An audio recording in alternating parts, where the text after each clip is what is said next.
The sun beat down on the cracked asphalt of the Naval Amphibious Base in Coronado. A new batch of candidates, all men, stood rigid in their green uniforms, eyes fixed ahead. Among the support staff milling to prepare the day's grueling evolutions was a petite woman with a quiet demeanor. Her name was Maya Rios. She wore standard-issue physical training gear and carried a clipboard, her dark hair pulled back in a severe bun. To the fresh eyes of the candidates, she was just another assistant, part of the background machinery of Hell Week. The morning's first event was a 4-mile timed run on the soft sand. As the candidates struggled, one of them, a hulking, arrogant candidate named Davies, noticed Maya easily keeping pace beside the group, not as a participant, but as an observer. Her breathing was controlled, her stride economical. And Davies, lungs burning, muttered to his swim buddy, "Looks like the PT girl got the easy job. Must be nice to just jog along and watch real athletes work." His comment drew a few strained chuckles from the others. Maya's expression didn't change, but her eyes, sharp and assessing, flicked toward Davies for a fraction of a second. Later, during log PT, a team of 6 men had to hoist a massive telephone pole. Struggling and uncoordinated, they fumbled. Maya approached, her voice calm. "Adjust your hand placement on the underside. It's about balance, not just brute force." Davies, his arms trembling, snapped. "Why don't you grab a clipboard and stick to paperwork, sweetheart? We've got this." The instructor overseeing the evolution, a grizzled veteran named Master Chief Miller, watched silently from a distance, a faint, an unreadable smile on his lips. He said nothing. The mockery became a subtle undercurrent. When Maya demonstrated proper form for flutter kicks in the sand, they'd mimic her exaggeratedly behind her back. When she corrected a swimming technique in the pool during a rare moment of instruction, they'd pretend to listen, then ignore her advice, opting for their own inefficient methods. She was an anomaly in their world of testosterone and grit, a small, unassuming woman who dared to offer suggestions. They saw frailty. They saw someone who didn't belong. What they didn't see were the details a more experienced eye would catch. The faded, subtle tattoos on her forearms, visible only when she rolled her sleeves, that were not decorative, but markers of a specific elite community. They didn't notice the way she moved, a fluid economy of motion that spoke of immense control, or the quiet authority with which seasoned instructors like Master Chief Miller deferred to her in brief, hushed conversations. The climax of their disrespect came on a punishing ocean swim. Davies, exhausted and cramping, was falling behind. Maya, in a small safety kayak, paddled near him. "Your kick is too wide. You're wasting energy. Tighten it up," she called out. Enraged by the struggle and her persistent presence, Davies spat a mouthful of salt water. "Why don't you get in the water and show me, PT girl? Or is your job just to nag from a safe distance?" For the first time, Maya's placid expression hardened. She didn't reply. She simply looked at him, a long, cold stare that seemed to see right through his bravado to the fear beneath. Then she paddled away. That evening, as soaked and demoralized, the candidates were told a critical briefing on underwater infiltration tactics was being moved up. Their primary instructor was unavailable. A substitute would take his place. Grumbling, they filed into the classroom, expecting another tough-looking seal. The lights dimmed, a projection screen lit up, and Maya Rios walked to the front of the room. She was no longer in PT gear. She wore a simple dark polo and trousers, but her posture was transformed. The quiet humility was gone, replaced by a bearing of absolute command.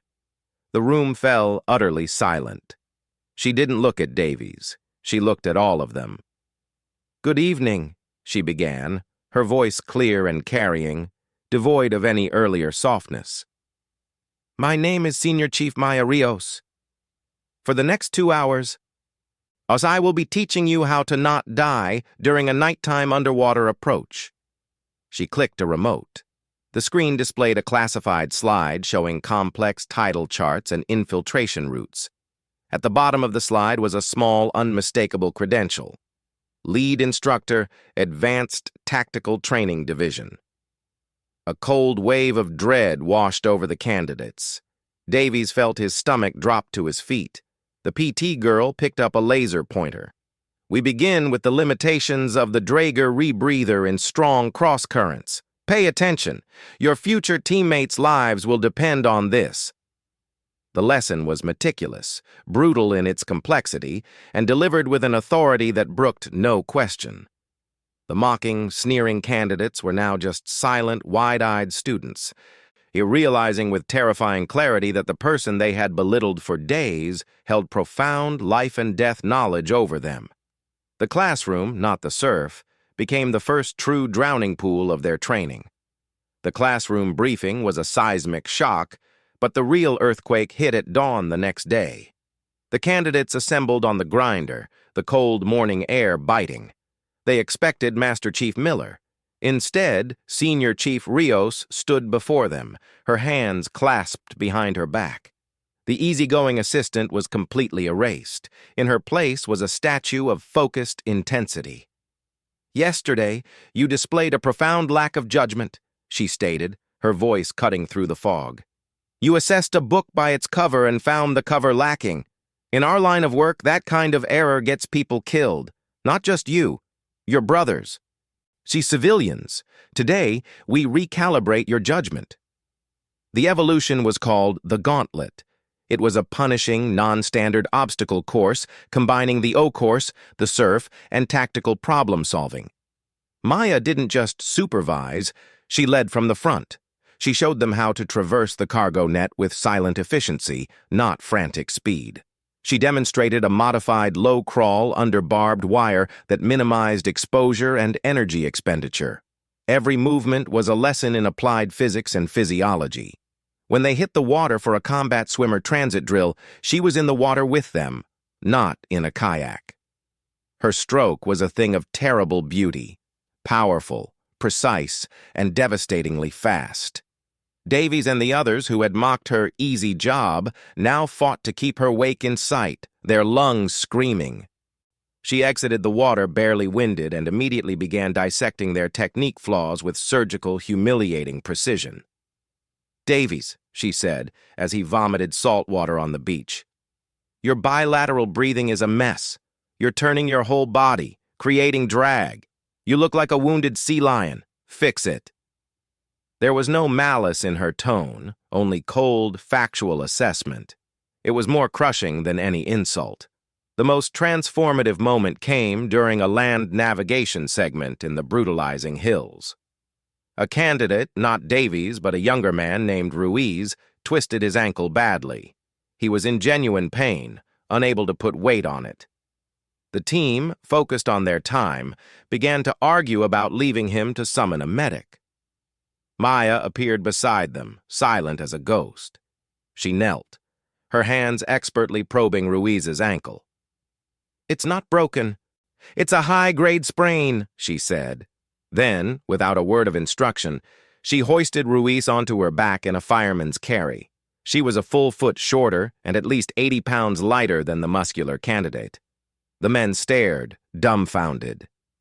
"Your objective is 2 clicks north," she said, her voice steady, not a tremor from the weight.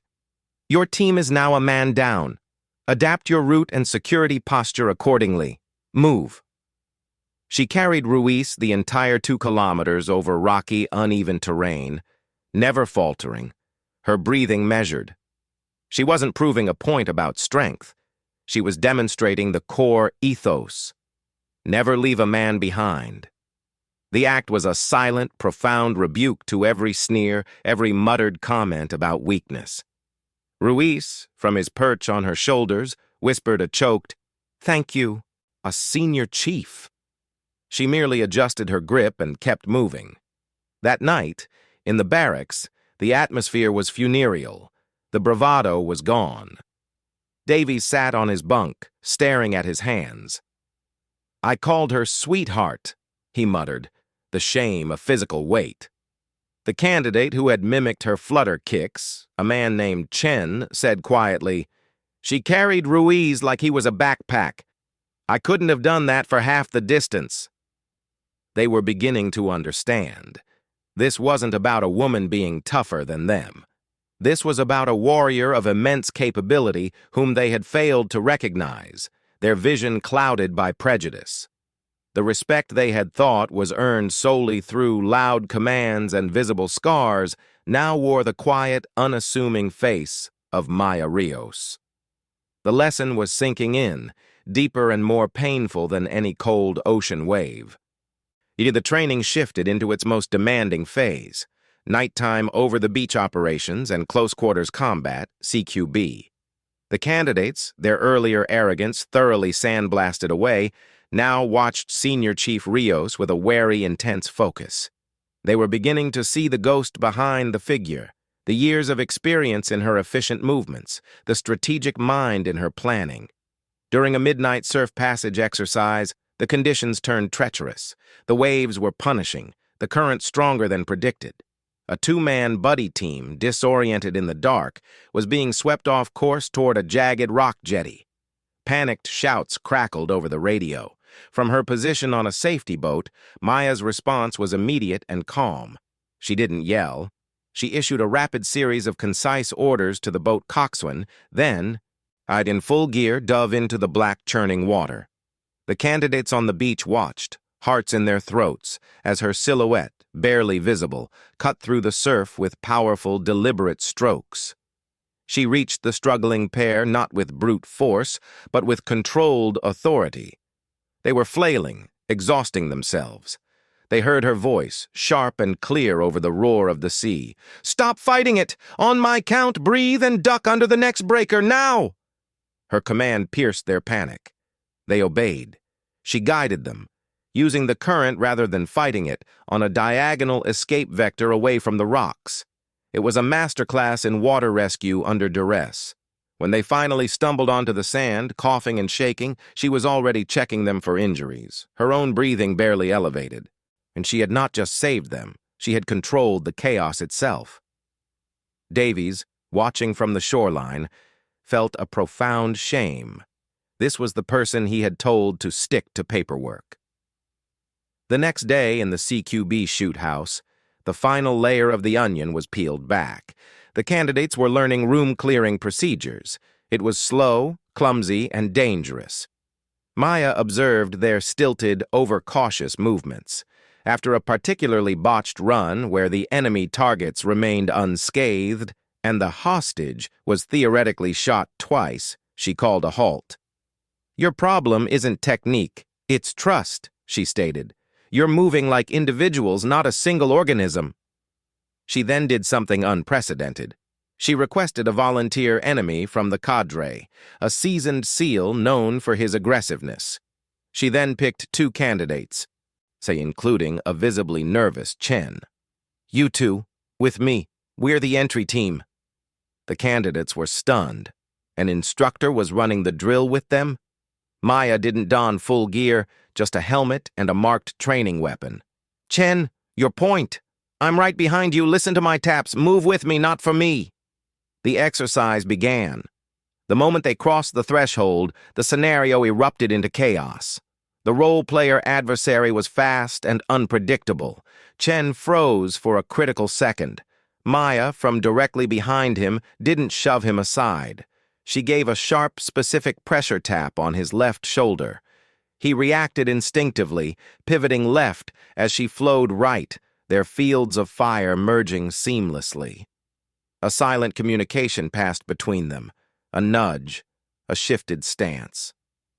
They cleared the room in a blur of synchronized motion, in engaging the threat with simulated precision. It was a ballet of violence, orchestrated by Maya from the number 2 position. When the clear signal sounded, the room was secure. The watching candidates were silent. They had just witnessed artistry. Maya pulled off her helmet and looked at Chen. "You hesitated because you were deciding. Don't decide. Feel. Trust your partner to fill the space you open." Chen simply nodded, a look of awe on his face. In that moment, they all understood. This was not just an instructor teaching a curriculum. This was a master tactician, a leader who could seamlessly integrate herself into the weakest link of a team and, through pure communicated competence, make it the strongest. The myth of the PT girl was completely dead, replaced by the formidable reality of Senior Chief Rios, a warrior's warrior. That their education was now complete, and it had been written in water, sand, and the silent language of combat. Hell Week arrived, the legendary crucible designed to break men. The candidates were reduced to shivering, sleep-deprived automatons, operating on pure instinct and dwindling willpower. The constant cold, the endless physical torment, the psychological games, it was here that the lessons seeded by Maya Rios either took root or withered and died. During the circus, a relentless cycle of calisthenics in the freezing sand, Master Chief Miller barked orders, but it was Senior Chief Rios's silent presence that held a different power. She moved among them, not as a tormentor, but as an observer of their breaking points. When a candidate's flutter kicks faltered, she wouldn't yell. She would kneel and say, a voice low enough for only him to hear, "Your core is strong. Your mind is weak. Tell your mind to shut up." It was a personal, targeted kind of leadership that bypassed the fear and spoke to the dormant resolve beneath. The most profound test came during a late-night evolution known as Around the World. Teams had to inflate their small rubber boats, paddle miles through the surf zone, navigate to a series of checkpoints, and carry the boat over miles of sand. It was a test of ultimate teamwork under total physical depletion. Davies's team was falling apart. Fingers were too cold to tie knots properly. Arguments broke out over paddling rhythm. They were dead last, floundering in the surf, on the verge of quitting. Exhausted and defeated, Davies looked up from where he was futilely trying to secure a rope. Maya was there. He standing ankle-deep in the foam, her face illuminated by a sliver of moonlight. She said nothing for a long moment, just let them feel their own failure. Then she spoke, her voice carrying over the wind. "You mocked me for being small," she said, not to Davies alone, but to the whole shivering team. "You thought strength was size, volume, bluster. Out here, that kind of strength drowns. The strength that survives is here." She tapped her temple. "And here." She placed a fist over her heart. "It is the strength to tie a knot with frozen fingers because your brothers are counting on you. It is the strength to shut your mouth and paddle when every muscle is screaming to stop. It is the strength to see the man next to you, not as competition, but as your only chance to see tomorrow. Now find that strength. Inflate your boat. Sort your roles. Move as one or quit. The choice is yours." It wasn't a pep talk. It was a mirror held up to their souls. Her words, laced with the history of their earlier mockery, struck them like a physical blow. Davies, remembering the feel of her carrying Ruiz, the sight of her slicing through the midnight surf, felt a new kind of fire. Not of anger, but of desperate, humble determination. He looked at his teammates. "You heard the Senior Chief," he croaked, his voice raw. "Let's tie this damn knot right." Something clicked. The bickering stopped. Frozen hands worked together. The boat was inflated. Their paddling found a ragged but unified rhythm. They were no longer a collection of individuals. They were a team, forged in the cold humility she had forced upon them. They didn't win the evolution, but they finished it together. Days later, the survivors of Hell Week, hollow-eyed but standing tall on the grinder for the final muster, were a different breed from the cocky candidates who had arrived. When Senior Chief Rios walked down the line for inspection, they stared straight ahead. But their respect for her was a tangible force in the air. She stopped in front of Davies. He braced for a final, cutting remark. Instead, she gave a slight, almost imperceptible nod. "Candidate Davies, your billet breathing looked better on the final swim." It was a simple, professional acknowledgement. To Davies, it felt like a medal. As she moved on, Davies understood the final, most important lesson. Maya Rios had never needed their validation. She hadn't been hiding who she was. They had been blind to it. Her power wasn't in demanding respect, and it was in commanding it through undeniable action, in turning their weakness into a teachable moment, and in caring more about making them into warriors who might survive than about their childish opinions. She was the quiet steel in the spine of the trident. The PT girl was gone. In her place stood a legend they would someday, hopefully, be worthy of calling a colleague. The emotional story was not one of revenge, but of revelation. A harsh, necessary light shone on their own inadequacies, guiding them toward becoming something greater.